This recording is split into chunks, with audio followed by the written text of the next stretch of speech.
It's Tuesday, September 6th, coming up live. We're giving you a view of conception with the most amazing baby stories you've ever heard. First, a couple who went to a surrogate so they could have a child of their own are telling you how they ended up with not one, but two babies, and you won't believe how it happened. Then, two separate car accidents tragically snatched their 4 children away from them, and they're revealing how their heartbreaking struggle to become a family again ended with a miracle. Plus, there's a sperm bank that exclusively uses the smartest men on the planet as donors, and a mom who used their services is telling you if her babies ended up being little geniuses. It sounds like something out of a sci-fi movie. 25 years ago, Nobel Prize winners and men of superior intelligence were asked to donate their sperm to a repository for germinal choice, a sperm bank that promised to help moms give birth to baby geniuses. Well, did it work?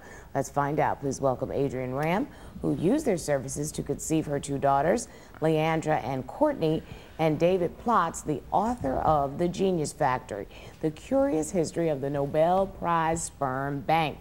Welcome to The View. That was an outfit. Okay, how many, David, let's start with you. How many actual Nobel Prize winners ended up donating sperm to the genius? There were 3 that ended up donating sperm to the repository, to the Genius Sperm Bank. But they actually never ended up fathering any of the children. Were they not selected?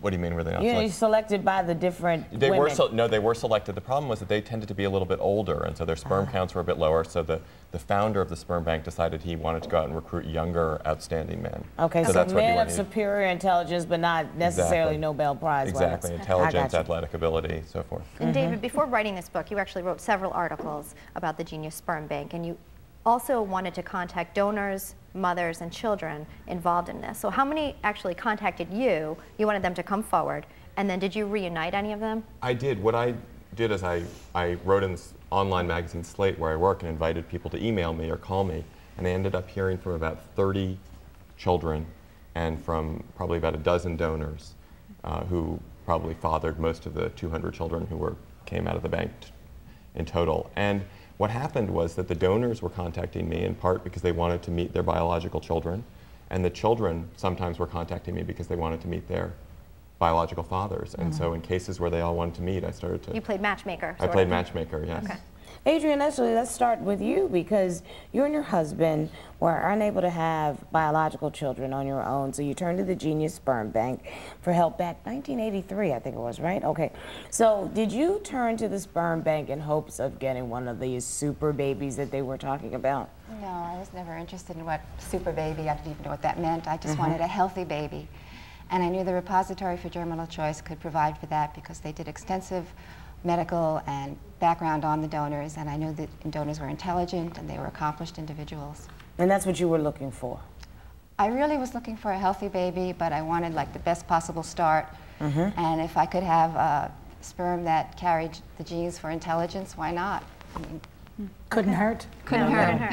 I guess way to start. How the process worked is all the donors are given a color, correct? And the donor that you chose was donor clear. And so you're given a piece of paper, if I'm correct, and that paper tells you like everything you'd probably want to know about the donor, as much information as you could get. What did you find out? You have this paper still to this day. Yes, I still have it. I knew that Clear, that was the donor that I chose. He was a professor of a heart science at a major university, and he had done important research in his field.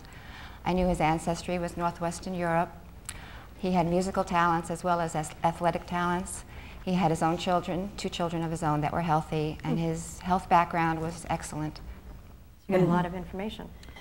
So then, Adrian, you gave birth to Leandra, then you went back to the Genius Sperm Bank and ended up having a second child, Courtney. Okay, so that we've got both girls there.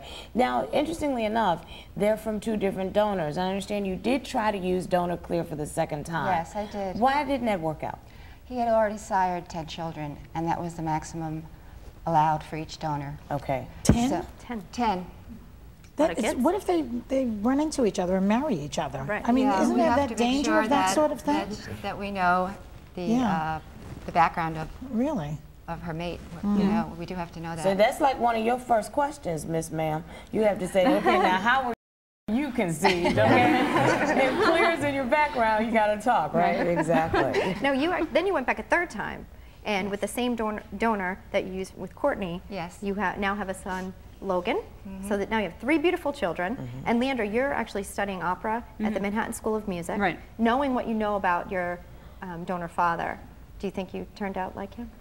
You know, it's really hard to say because I know so little information, and without having met him, you know, I don't really know. But I mean, there are similarities like hair color, eye color. He was musically right, exactly. But I think I got that from my mom as well because she's a pianist, and you know, I've always gotten good grades, and I know he's really intelligent. So. So there are some similarities there for sure. Leandra, I know one of the reasons why you said you'd come on and talk about your story today is because you want to meet your biological father. Right. What do you hope to learn from him, and what would you like to say to him? The most important thing I want to tell him is that I thank him so much for what he did, because I thought really it was so generous and very considerate to infertile couples. And you know, if I never get to meet him, it would just be great to know that he knows that I really appreciate what he did. And that I wouldn't be here today if it wasn't for him. So I really thank him so much. Are you looking for yours too, Courtney? Not right now, no. You're not interested? I am really happy with the family that I have, and I love the father who I have, so it's not really I'm sure a priority. she does too, right? But you know a lot about your biological father. He was an Olympic medalist, correct? So, and you're a gifted ballet student, so you obviously share some similarities there. He's as also well. a straight A student. Straight A student. Yeah, you're doing well, let me tell you. But right now, you're just content with knowing what you know.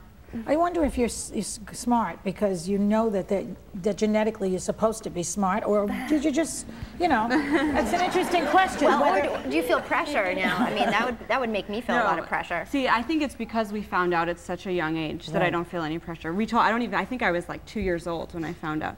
So I've been always very comfortable with it because it's something, you know, that I just incorporated into my life at a very young age. Wow. Well. Courtney, I was just sitting here thinking, I know there are a lot of adoptees that feel the exact same way about their fathers that were in their hearts also. So do you feel pressure? Okay, my sister wants to meet her biological donor, and I'm not feeling that way. Are you very clearly individuals? Well, I don't know.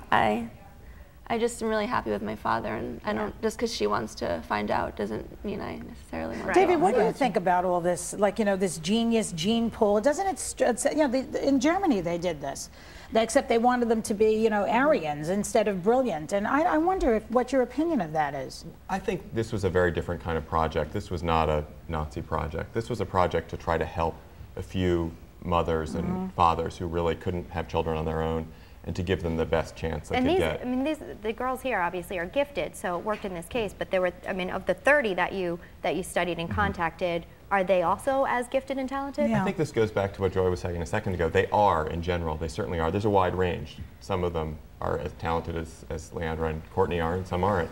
But the range goes, you know, down from there. But I think it has a lot to do with what kind of mother will choose a sperm bank like that, and what kind of how she'll raise her children and give them the opportunities to become intelligent. And she's involved and concerned. And I'm still working on Nobel Prize winners reading Playboy magazine. They all didn't get the Nobel Prize for science, okay? Thanks to David Plotz and, of course, the Ramm family. We wish you all the best. We'll be right back.